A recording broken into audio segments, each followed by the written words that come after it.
Que falta você faria se você não existisse? Fala, galera, hoje eu vim fazer essa pregação, né? Uma pregação, é um devocional com essa pergunta. Que falta você faria, né? Recentemente, né, um tempo atrás, aí, eu postei um vídeo de um áudio do meu pai, né? Para quem não sabe, meu pai faleceu de Covid. E aí, nesse áudio, tem meu pai falando em relação a isso, a palavra de Deus. E era para expressar um pouco da essência do meu pai, de quem meu pai foi. E o interessante é que meu pai, ele faz falta, né, para mim, né? Ele faz falta as suas brincadeiras, os seus conselhos, tudo, né? E isso de fato faz falta. O que de fato é fazer falta, né?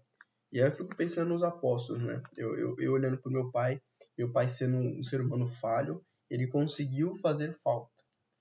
E eu fico pensando em Cristo. Que falta Cristo fez, né? E eu digo isso quando Jesus ele morreu, né? E os discípulos que dependiam totalmente deles não iam mais depender dele. E aí uma pergunta: que falta Jesus ele faria na sua vida, né? E olhando para Jesus como um exemplo, como modelo para nós, quando a gente lê a Bíblia, né? Eu queria que vocês nesse momento olhassem comigo a palavra em Mateus 26, versículos 38. Ele vai dizer o seguinte: então lhes disse: a minha alma está profundamente triste até a morte. Fiquem aqui e vigiem comigo.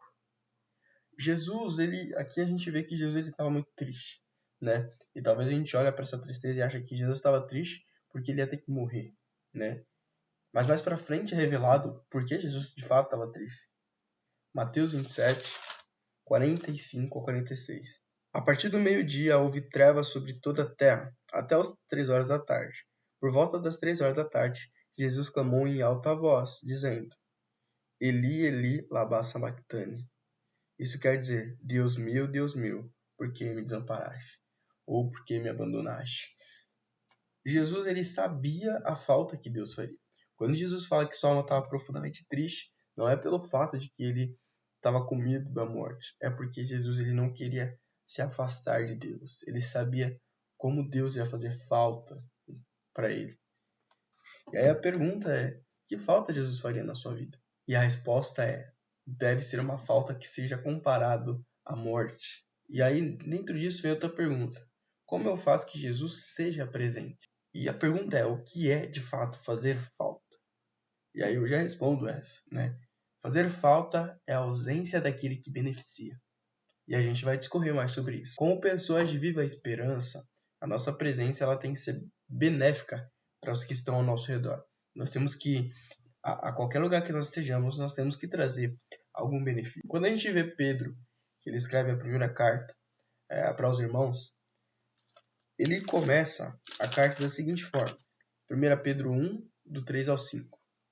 Bendito seja Deus, Pai do nosso Senhor Jesus Cristo, que, segundo a sua grande misericórdia, nos regenerou para uma viva esperança, mediante a ressurreição de Jesus Cristo, dentre os mortos, para uma herança que não pode ser destruída, que não fica manchada, não murcha e está reservada nos céus para vocês, que são guardados pelo poder de Deus mediante a fé, para a salvação preparada para ser revelada no último tempo. A viva esperança. Quando a gente fala de uma viva esperança, a gente tem que entender o que é uma coisa viva.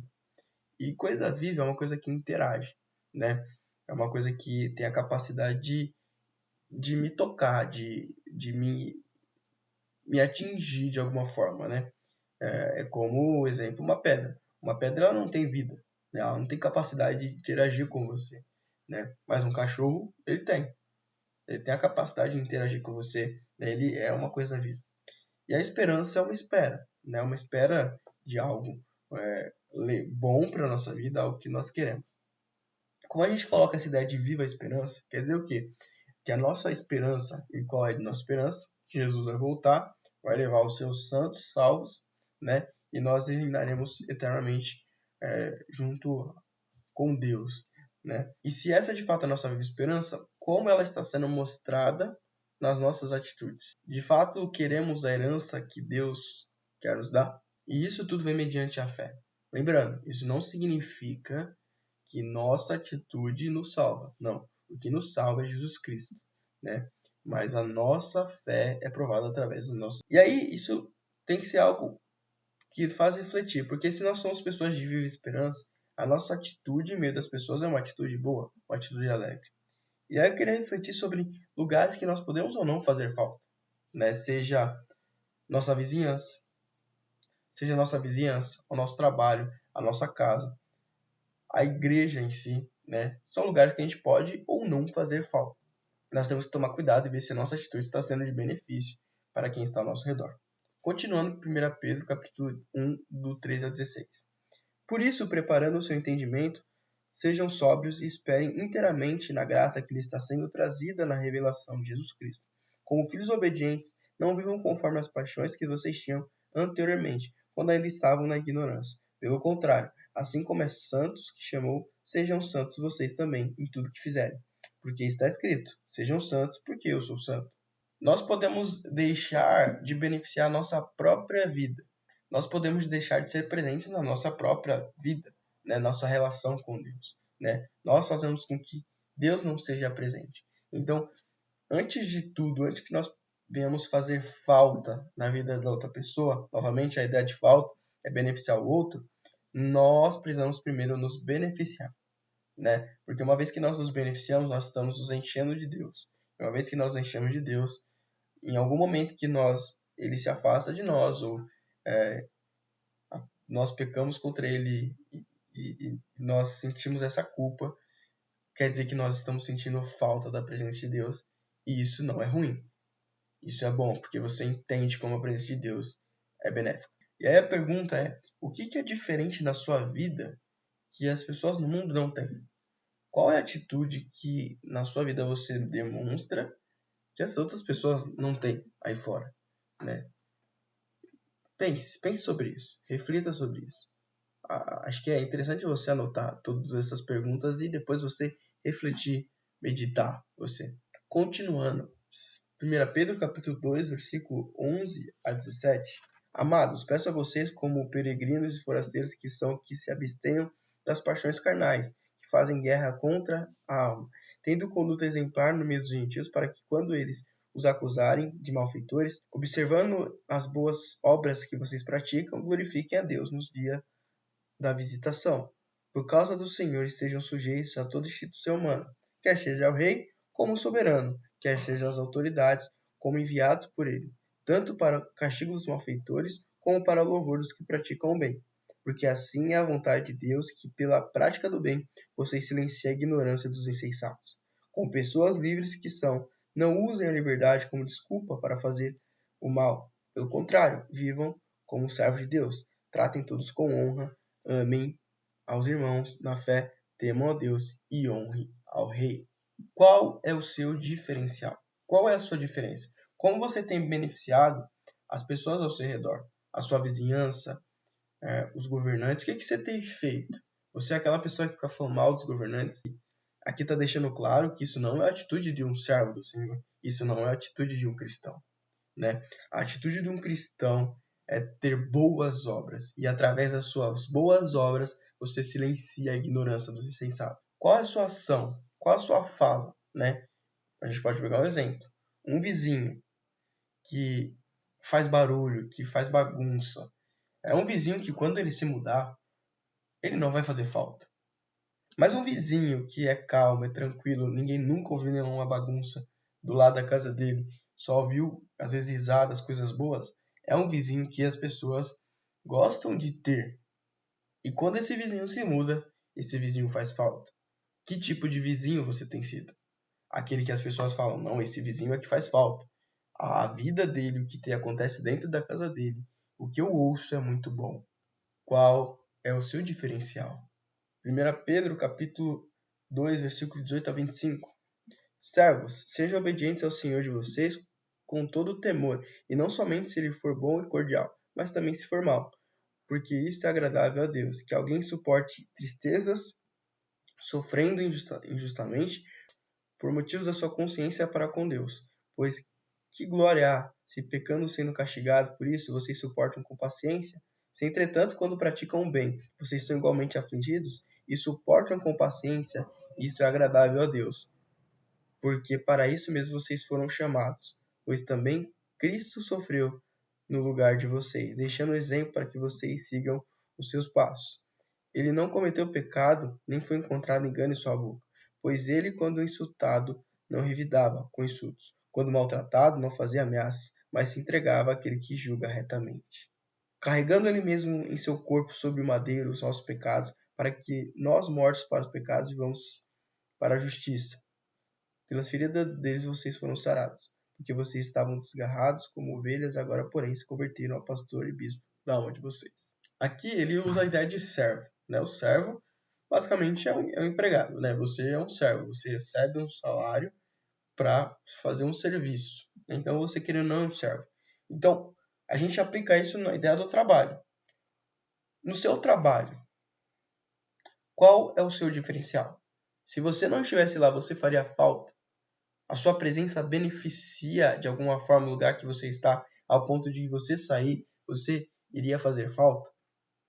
O ponto não é se você é o bonzão, se você é o cara que resolve. O ponto é a sua busca por fazer falta, a sua busca por beneficiar o outro precisa ser constante. E aí ele deixa claro aqui que não é apenas se um chefe for bom.